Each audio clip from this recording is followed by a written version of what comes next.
Bien, continuamos con el defensor del pueblo y el pueblo tratando el tema relación de los ciudadanos con la administración pública. Participantes, licenciado Nilo de la Rosa, consultor jurídico del defensor del pueblo, y la licenciada Paola Miranda Lora, perteneciente al Departamento de Tutela de Derechos de la institución. Bueno, antes de que se nos vaya un poquito el tiempo, vamos a hablar, porque supongo que esto de la administración pública y otros temas que hemos tratado tienen que ver con la Estrategia Nacional de Desarrollo. Así es. ¿Qué falta? ¿Qué se ha hecho con la estrategia? ¿Estamos en capacidad de aplicar todo lo contenido en este proyecto que ya fue aprobado en el Congreso? Sí, nosotros como defensor del pueblo tenemos una visión de trabajo íntimamente ligada con lo que es la Ley 1-12 del año 2012, que es la Ley de Estrategia Nacional de Desarrollo hasta el año 2030. Es decir, que esa ley establece una serie de objetivos que tienen que ser alcanzados a más tardar al día 31 de diciembre del año 2030.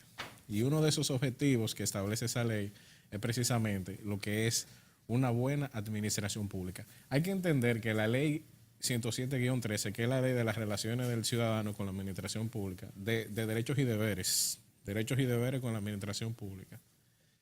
Esa ley tiene una serie de pequeños derechos, por ejemplo, derecho a la motivación de la decisión, que las decisiones se den en un plazo razonable, que las decisiones sean conforme a la ley y al derecho, etcétera, etcétera, que el ciudadano tenga posibilidades de revisar esas decisiones. ¿El sistema de justicia está incluido? Bueno, en cierto sentido sí, pero el sistema de justicia tiene su propio ordenamiento. Tiene su propio ordenamiento, hay un código de procedimiento civil, código procesal penal, que ya eso es algo muy particular del sistema judicial. Ahora bien, no podemos ver el derecho a la buena administración pública como algo meramente procedimental. El derecho a la buena administración pública también tiene una visión cultural, una visión macro de los funcionarios públicos frente a la ciudadanía. Es decir, que no solamente el funcionario se ajusta a lo que dice ahí, es que el funcionario también tiene que tener una mentalidad de que en sus manos está que ese derecho se haga realidad en República Dominicana, y el ciudadano también tiene unos deberes con la administración pública, porque es un derecho de doble vía, no es solamente el funcionario, el ciudadano también tiene deberes que tiene que hacerlos respetar frente al funcionario público. Ahora bien, al año 2030, esa ley establece una visión país macro. Esa ley establece cómo que queremos ser hacia el año 2030. Y uno de esos elementos es el buen gobierno, el buen Estado, un Estado social y democrático de derecho que funcione. Y bueno, y establece unos pequeños objetivos.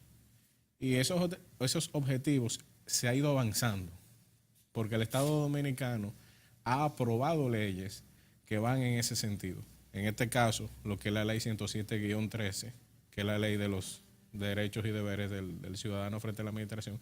Pero hay otras leyes, por ejemplo, la ley 247-12, que es la ley orgánica de la administración pública, que también habla de lo que es el derecho a la buena administración pública. Yo digo que es un derecho también cultural, un derecho que se respire en la calle. Hay países, cuando uno viaja, hay países donde uno dice, aquí hay un gobierno, aquí hay un Estado que funciona, porque se ve en la calle, se ve en el transporte público, se ve en la educación pública, se ve en los hospitales.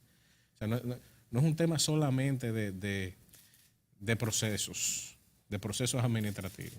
Es algo que va mucho más allá.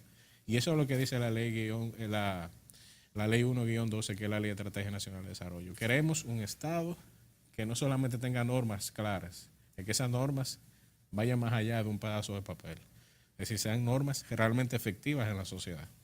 Y que ese compromiso que asumimos como país hasta el 2030 sea respetado independientemente del partido político que ocupe la posición de poder en determinado momento. Es que hasta el 2030 tenemos una estrategia y debemos perseguirla. Sabremos que antes del 30 o después del 30 vamos a ser un país mínimamente civilizado. Ese es el objetivo de la ley. Exacto. Por ejemplo, usted se va a un país europeo, República Checa, que tuve la experiencia. Yo me monté en el tren eléctrico y no me dijeron nada. Nadie me cobró ni nada. Entonces, yo dije, ¿por qué hacen eso? No, que yo entiendo que usted compró el ticket. Claro. Era lo que decíamos ahorita. Se espera del ciudadano un determinado comportamiento, pero eso va sujetado a la cultura, a la educación. La tutela administrativa efectiva, ¿qué es, Paola? Bueno, a mí me gusta llamarle a veces tutela administrativa afectiva. Afectiva. Sí, pero es una broma, ¿eh? Vamos a ver por qué. Esa tutela administrativa, el que me puedan dar una respuesta en un plazo razonable, que se respeten cada uno de los procedimientos, todos los procedimientos administrativos, el dictado de los actos, las normas en las instituciones públicas, eso es la tutela judicial administrativa, la tutela administrativa, perdón. Efectiva o afectiva, pero es la tutela. Aunque el Defensor del Pueblo es un órgano constitucional, también el Congreso es un órgano constitucional. Ahora, ¿existe algún tipo de relación entre el Congreso Nacional y el Defensor del Pueblo de tal manera que se le pueda decir a los legisladores, ustedes deben aprobar leyes que realmente de alguna manera democraticen, institucionalicen el país y le convenga a la ciudadanía, al pueblo llano? Son órganos constitucionales los dos, pero el Defensor del Pueblo es una autoridad independiente de cualquier poder del Estado. Las autoridades elegidas democráticamente que no se representan en el Congreso de la República Dominicana tienen un sistema por el que deben de regirse. Esa es la Constitución. Bueno, pero yo el Defensor del Pueblo puede hacer sugerencias de cambios y de actos, pero no solo sugerencias, no puede modificar ni anular. No, sencillamente un acuerdo de trabajo y reunirse con ellos, así como el Defensor del Pueblo da conferencias sobre tal o cual tema, darle una a los legisladores también. Eso lo hemos hecho en diferentes instituciones del Estado. No siempre les gusta escuchar a los funcionarios cuáles son las cosas que deben de hacer, pero es nuestro llamado constitucional a educar en el sentido de los derechos y deberes y tratamos de cumplir al máximo con él. ¿Cuáles derechos conforman la buena administración pública? Bueno, hay una gama enorme de derechos.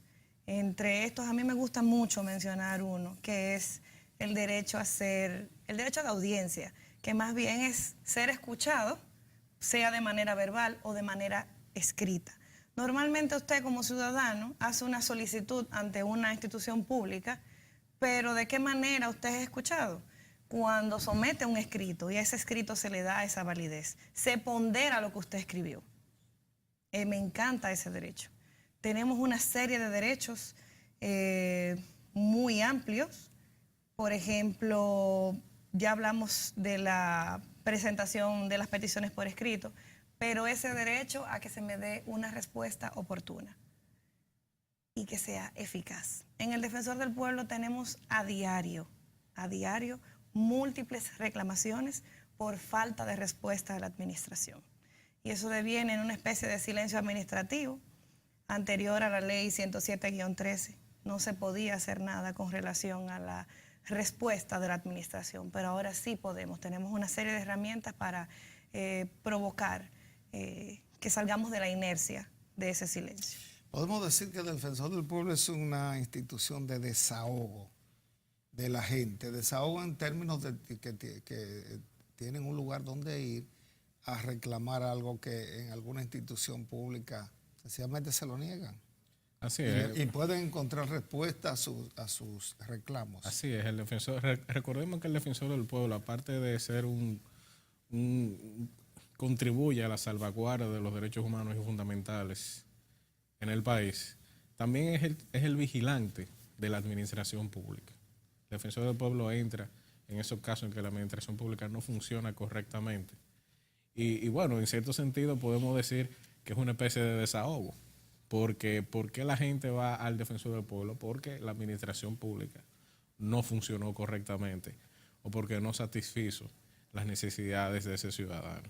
No siempre el ciudadano tiene la razón, pero el Defensor del Pueblo es un ente neutral que está para decirle a la gente lo que realmente está sucediendo en su caso. Y si el Defensor del Pueblo entiende que verdaderamente se ha violentado un derecho fundamental en esa persona, pues entonces el Defensor del Pueblo hace lo propio, es decir, hace lo que tiene que hacer en cada caso. No siempre el ciudadano la tiene ni debe tenerla, porque el que compra, por ejemplo, un solar a un vendedor que le da un recibo, que él sabe como tercer adquiriente que el solar es invadido, no tiene la razón, pero la gente cree que la tiene y hasta reclama. Así es. Así es. ¿Esos casos llegan allá? Sí. Mire, llega todo tipo de casos, incluso casos que no son competencia expresa del defensor del pueblo. Para esos casos nosotros tenemos lo que son las orientaciones. Al ciudadano no se le deja, no se le abandona, no se le deja en la calle, se le orienta, incluso en aquellos casos que no tiene la razón y se le dice por qué no tiene la razón. Es decir, que es una institución que realmente nosotros implementamos lo que es la buena administración pública en ese sentido. ¿Por qué? Porque orientamos, damos motivaciones. Hace un rato, Marino, tú preguntabas si hemos avanzado. Es decir, si hemos avanzado en eso. Yo entiendo, en mi experiencia personal, pero también experiencia como consultor jurídico del Defensor del Pueblo, que miramos a la administración pública, que uno de esos pequeños derechos que conforman ese derecho fundamental a la buena administración pública, uno de los más importantes, diría yo, es la motivación de las decisiones administrativas. En República Dominicana, al día de hoy, no tenemos una cultura fuerte de motivación de las actuaciones administrativas. Entonces, la Constitución de la República dice claramente que las actuaciones deben ser motivadas, pero la Constitución dice motivadas suficientemente. No que usted me lo motive y ya, me tiene que motivar suficientemente esa actuación que usted hizo como funcionario público.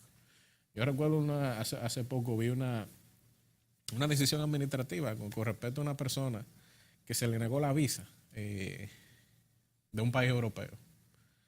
Y a mí me sorprendió mucho porque la decisión se le comunica de una manera, parece una pequeña sentencia. Y ahí se le dice todas las razones por las cuales esa persona le fue negada la visa, dándole la oportunidad a esa persona de corregir la situación para dársela.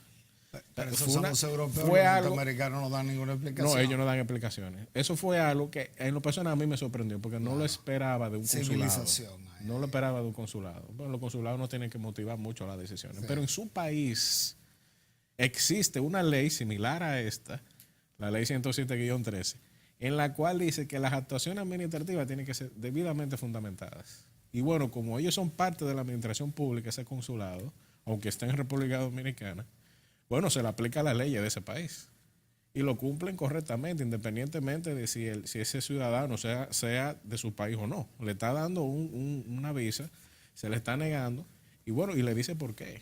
Y esa persona tiene la facilidad ahora de decir, bueno, me la negaron por esto.